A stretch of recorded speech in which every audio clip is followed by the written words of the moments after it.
Olá, mentes curiosas. Bem-vindos a esta jornada intelectual. Vocês já se perguntaram o que é realmente a justiça? Não estou falando da lei escrita nos códigos penais, nem dos veredictos dos juízes, mas da própria estrutura da nossa convivência. Imagine que você tem que cortar um bolo em uma festa de aniversário. A regra é simples. Você corta as fatias, mas é o último a escolher qual vai comer. O que você faria? Com certeza, cortaria todas as partes exatamente iguais para garantir a melhor porção possível. Este simples ato de cortar o bolo encerra uma intuição profunda sobre a imparcialidade. Se não sabemos que posição ocuparemos, tendemos a ser justos por puro interesse próprio. Hoje vamos levar este exemplo para toda a sociedade. Vamos mergulhar na mente de John Bordley Rawls, o filósofo político mais importante do século XX. Seu objetivo era titânico. Ele queria desenhar uma fórmula para a justiça que funcionasse, inclusive, em sociedades divididas e plurais como as nossas. Preparem-se para desafiar suas próprias convicções. Hoje não apenas aprenderemos teoria, mas faremos um experimento mental que pode mudar para sempre a forma como vocês veem a política, a economia e a sorte. Antes de começar, um breve comentário.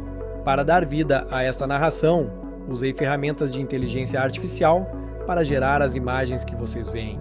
Pensem nelas como uma tela, uma forma de ilustrar as ideias e o ambiente do que contamos. Nem sempre serão uma representação literal, mas sim um acompanhamento visual para que vocês deem asas à imaginação comigo. Espero de coração que gostem. Para entender Rawls, primeiro precisamos entender seu mundo. John Rawls publicou sua obra-prima, Uma Teoria da Justiça, em 1971. Mas sua gestação vem de muito antes, de um mundo marcado pela guerra e pela desigualdade. Rawls foi um homem tranquilo, um professor de Harvard que evitava a fama. No entanto, ele tinha visto os horrores da Segunda Guerra Mundial no Pacífico. Essa experiência deixou uma pergunta gravada a ferro e fogo em sua mente. É possível uma sociedade onde a vida humana não seja sacrificável? Naquela época, a filosofia política era dominada pelo utilitarismo. O utilitarismo diz, em linhas gerais, que a melhor ação é aquela que produz a maior felicidade para o maior número de pessoas. Soa bem, verdade? Mas tem um lado sombrio. O problema do utilitarismo é que, se sacrificar uma pessoa inocente salva outras 10, a matemática utilitária diz: vá em frente. Rawls considerava isso inaceitável. A justiça, dizia ele, não pode negociar os direitos básicos de ninguém. Rawls buscava uma alternativa. Queria reviver a velha ideia do contrato social, aquela usada por Hobbes, Locke e Rousseau. Mas ele deu um toque moderno e brilhante. Não se tratava de um contrato histórico, mas de um hipotético. A ideia central é que a justiça é a primeira virtude das instituições sociais, assim como a verdade o é dos sistemas de pensamento. Se uma lei é injusta, deve ser reformada, não importa o quão eficiente ou lucrativa seja. Mas aqui surge o grande problema. Como entramos em um acordo sobre o que é justo? Cada um de nós tem interesses diferentes. O rico quer impostos baixos, o pobre quer auxílios, o talentoso quer mérito. Nossos julgamentos sobre a justiça costumam estar enviesados pela nossa posição na vida. Se você nasceu em uma família rica, parecerá justo que cada um pague por sua própria educação. Se nasceu sem recursos, isso parecerá uma condenação. Para neutralizar esses vieses, Rawls propõe sua grande invenção conceitual, a posição original. Imaginem um estado prévio à vida em sociedade, uma assembleia onde vamos decidir as regras do jogo antes de começar a jogar. Nesta posição original, somos agentes racionais. Queremos o melhor para nós mesmos. Queremos liberdade, oportunidades e recursos. Mas há um truque, um filtro crucial que muda tudo. Rawls nos pede para imaginar que estamos cobertos pelo que ele chama de o véu da ignorância. Atrás deste véu, você sabe que será um ser humano, mas não sabe que ser humano você será. Você não sabe se será rico ou pobre. Não sabe se será homem ou mulher. Não conhece sua raça, nem sua religião. Não sabe se será um gênio da matemática ou se terá dificuldades de aprendizagem. Não sabe se será atlético ou se terá uma deficiência. É uma amnésia seletiva total. Você sabe como funciona a economia e a psicologia geral, mas não sabe seu lugar no tabuleiro. E sob esta condição de incerteza radical, você deve votar pelos princípios que governarão sua sociedade. Por que fazemos isso? Porque o véu da ignorância nos obriga à imparcialidade. Como você não sabe quem será, é forçado a considerar a posição de qualquer pessoa, inclusive a do mais desfavorecido, como se fosse a sua própria. Pense nisso por um momento. Se você não sabe se vai nascer na pobreza extrema, votaria por um sistema que abandona os pobres à própria sorte? Provavelmente não. O risco é alto demais. Poderia ser você quem morre de fome. Se você não sabe se vai pertencer a uma minoria religiosa perseguida, votaria por leis que permitam a discriminação? Claro que não, porque ao levantar o véu, você poderia se descobrir sendo o perseguido. Isso nos leva à estratégia de decisão que Rawls acredita que usaríamos. Ele a chama de estratégia Maximin, é até a abreviação de maximizar o mínimo. Em situações de incerteza total, o racional é garantir que o pior cenário possível seja o menos ruim possível. Não somos jogadores de pôquer apostando tudo em uma carta. Estamos falando da nossa vida inteira. Por isso, não escolheremos o sistema com a maior riqueza média, se isso implicar que alguns sejam escravos. Escolheremos o sistema onde quem está na pior posição esteja o melhor possível. Desta posição original, Rawls argumenta que chegaríamos inevitavelmente a dois princípios de justiça fundamentais. Estes não são dogmas, são a conclusão lógica de agentes racionais que buscam se proteger. O primeiro princípio é o princípio da liberdade. Estabelece que cada pessoa deve ter um direito igual ao esquema mais amplo de liberdades básicas que seja compatível com um esquema semelhante para os outros. Estamos falando de liberdade de expressão, de consciência, de voto, de proteção contra a prisão arbitrária. Estas são intocáveis. Ninguém, nem mesmo pelo bem-estar econômico do país, pode vender a sua liberdade. Rawls é categórico aqui. A liberdade é prioritária. Você não pode trocar liberdade por prosperidade econômica.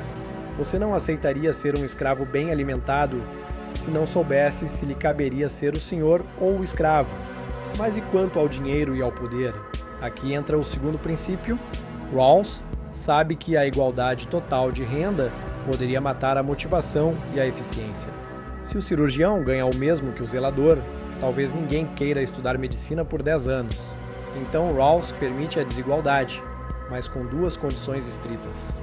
A primeira parte do segundo princípio é a igualdade equitativa de oportunidades. Não basta que a lei diga que qualquer um pode ser juiz ou médico. A sociedade deve garantir que pessoas com o mesmo talento e motivação tenham as mesmas chances de sucesso, não importa se nasceram ricas ou pobres. Isso implica educação pública de qualidade, saúde garantida e mecanismos para evitar que a riqueza se concentre tanto a ponto de comprar a política. Sem isso, a meritocracia é uma farsa. E agora chegamos à parte mais controversa e revolucionária: o princípio da diferença.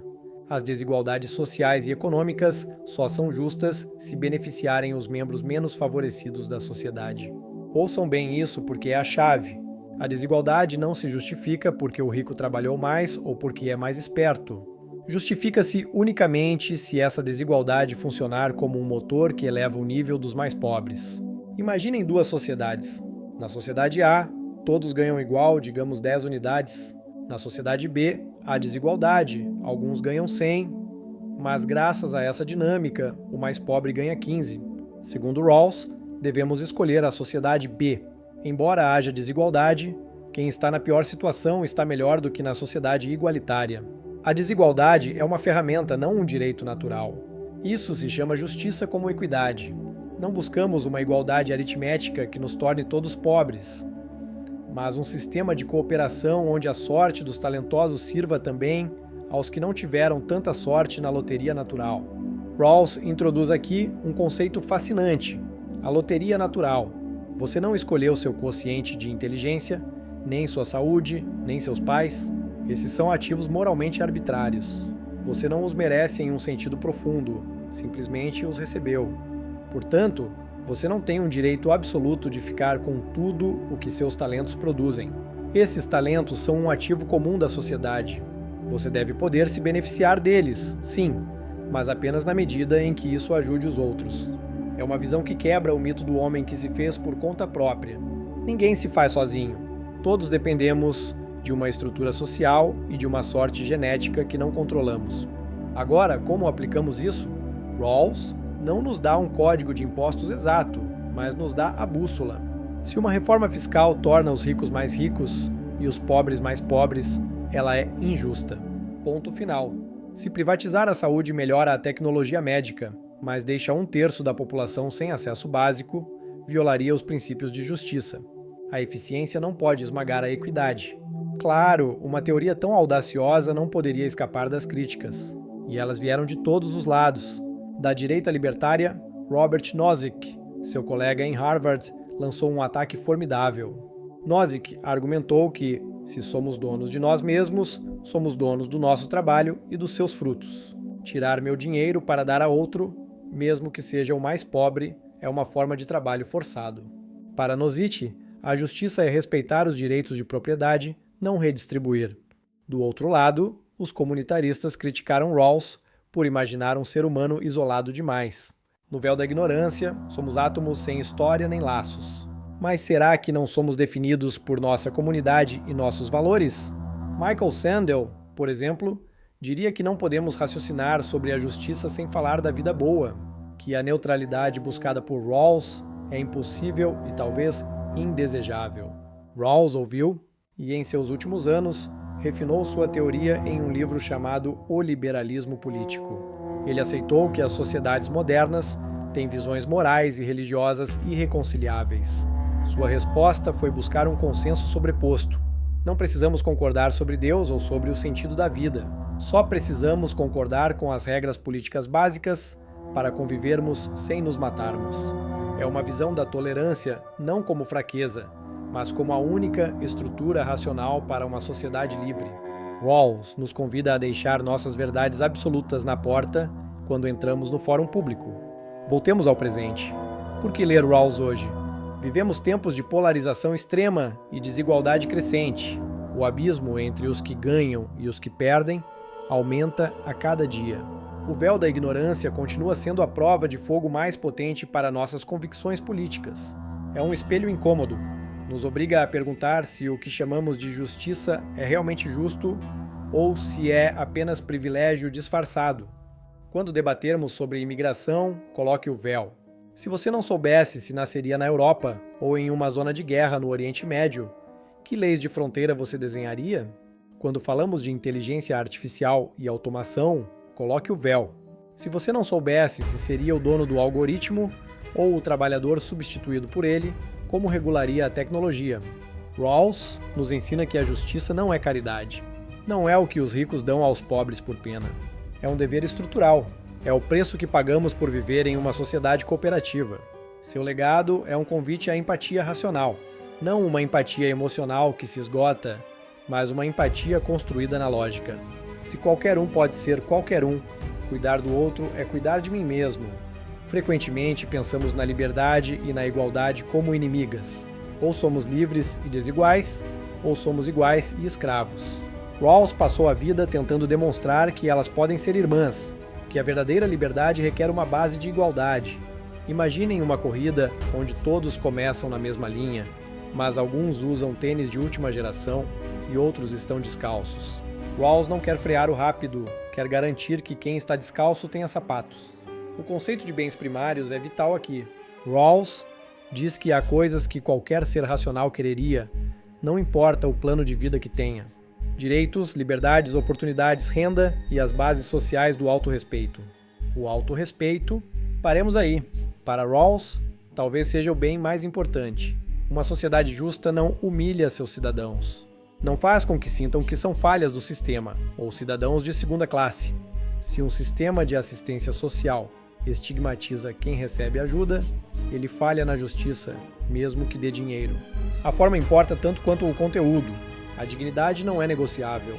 Rawls também nos fala sobre a poupança justa. Temos deveres não só com nossos contemporâneos, mas com as gerações futuras. Não podemos queimar o planeta hoje e deixar as cinzas para quem virá. Sob o véu da ignorância, você não sabe a que geração pertence. Poderia nascer no ano 2000 ou no 3000. Portanto, não votaria por esgotar os recursos naturais agora. Isso conecta Rawls diretamente à ética ambiental moderna. A justiça entre gerações é tão vital quanto a justiça entre classes sociais. É fácil ser cínico com a política hoje em dia, vê-la como um jogo de poder sujo. Mas Rawls nos lembra que a política também pode ser uma empreitada moral, uma busca coletiva pela retidão. Ele chamava sua teoria de uma utopia realista. Utopia porque descreve um ideal a ser aspirado. Realista porque se baseia na psicologia humana real e nas limitações do mundo. Não precisamos que as pessoas sejam anjos altruístas para ter uma sociedade justa. Só precisamos que sejam inteligentes e racionais, sobre seu próprio interesse a longo prazo, sob condições de imparcialidade. A filosofia de Rawls é uma arquitetura, é um edifício sólido construído tijolo por tijolo com argumentos. E mesmo que não vivamos nele, ele nos serve de planta para ver onde a nossa própria casa está torta. Voltemos à imagem do bolo. Nossa sociedade é esse bolo. E a pergunta de Rawls continua ressoando. Se você não soubesse que fatia lhe caberia, como cortaria o bolo hoje? Talvez você pensasse mais na educação pública. Talvez se preocupasse mais com o acesso à moradia. Talvez olhasse para as prisões e se perguntasse se gostaria de ir parar lá por um erro judicial. A justiça como equidade é um desafio constante. Pede que suspendamos nosso ego, nossos sobrenomes, nossa sorte e olhemos para o outro não como um rival, mas como uma versão possível de nós mesmos. John Rawls morreu em 2002, mas sua voz é mais necessária do que nunca. Em um mundo onde o lugar de nascimento determina a esperança de vida, sua teoria é um grito silencioso pela sensatez. Não se trata de impor a igualdade à força. Trata-se de desenhar instituições que tornem a cooperação justa. Porque uma sociedade injusta é instável. Mais cedo ou mais tarde, quem fica sem bolo vira a mesa. Então, da próxima vez que você ouvir um debate político, convido você a fazer o exercício. Feche os olhos, coloque o véu da ignorância, apague quem você é e pergunte-se: isto é justo para quem não tem voz? A filosofia não serve para nos dar respostas fáceis, serve para nos fazer as perguntas difíceis. E Rawls nos fez a pergunta mais difícil de todas: você realmente merece tudo o que tem? Se a resposta for que muito disso é sorte, então compartilhar essa sorte não é um ato de generosidade, é um ato de justiça. É devolver ao poço comum de onde todos bebemos. Este foi um percurso pelo pensamento de um homem que acreditou na razão, que acreditou que poderíamos ser melhores do que somos se construíssemos as estruturas adequadas. Rawls nos deixa com a tarefa pendente. A justiça não é um estado onde se chega, é uma prática diária.